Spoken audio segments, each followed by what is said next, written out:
I think it's outrageous. I remember last semester was pretty bad for me because I was sitting at around 17 credits, I believe, and so it was I spent close to $600 in textbooks total, and that's just seeing it all add up, and it's just there's no workaround.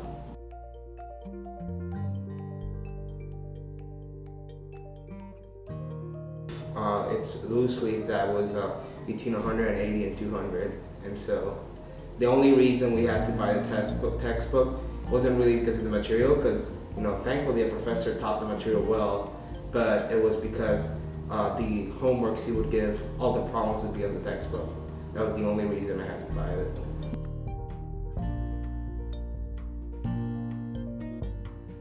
For example, that $180 textbook I talked about, I waited till probably the week before the first assignment was due, because that's when I knew okay, I really need the textbook.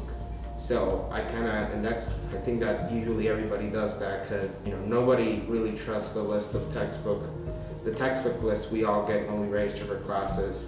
Everybody pretty much waits till it is absolutely necessary.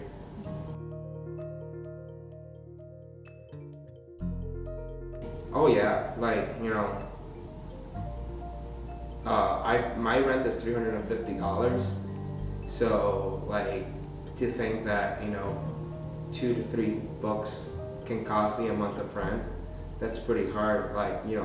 That $300 I spent this semester, I'm really pushing it to be able to pay my last month of rent before I finish my semester, and that month of rent was my textbooks, pretty much. You can think of it that way. If I didn't have to pay that much money in textbooks, I probably would have been fine to finish my last rent for the summer in May.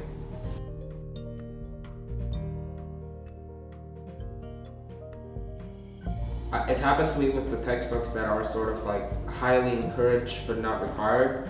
To me that just means I don't have to spend that money. But a lot of times that highly encouraged can be the difference between a letter grade. Having that extra material and that extra support to follow along with the professor has definitely, I feel caused me to be a little behind track, or not be able to fulfill my potential in that class. Because I might be just relying on what the professor says or what my peers say, but not having that suggested text of kind of hinders me, because then what if I don't understand the professor? What if my peers also don't understand them? Then I don't have any backup from that.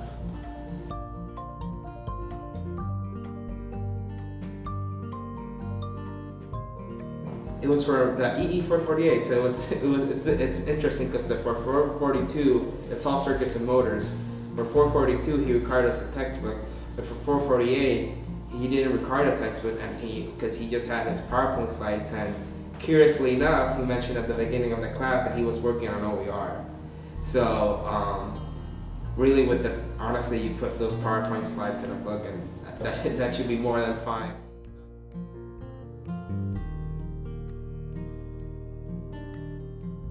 Be mindful of it. Just of course, we are investing a lot in our education, because we see the return on investment on getting a degree. But at the same time, please be mindful of the things you ask for, and what materials you choose. Be very holistic about it. I think textbooks are one of the most unplannable expenses, because it depends on what classes you take, depends on if it's actually valuable for the class, and it depends on a lot of other things. At least for tuition and fees and other things, you can sort of see it. But textbooks just vary way too much, and it can cause a lot of stress for a student.